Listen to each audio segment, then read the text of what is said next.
Diviser pour ne pas régner.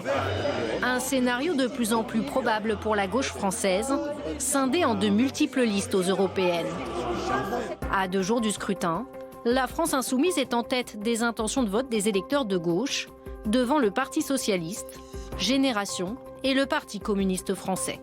Malgré le soutien de François Hollande et de Lionel Jospin, le PS et sa tête de liste, Raphaël Glucksmann, craignent de ne pas passer la barre symbolique des 5%. Aucun socialiste ne serait alors élu au Parlement européen. Pour Benoît Hamon. Benoît Hamon ne convainc pas non plus avec sa liste transnationale et sa proposition d'une nationalité européenne. Je souhaite qu'il y ait une nationalité optionnelle, en plus de votre nationalité française, qui ouvre des droits nouveaux, environnementaux, sexuels, reproductifs, des garanties en droits humains que nous n'avons pas. À Lutte ouvrière et au Parti communiste, quelles que soient les élections, l'ennemi reste commun.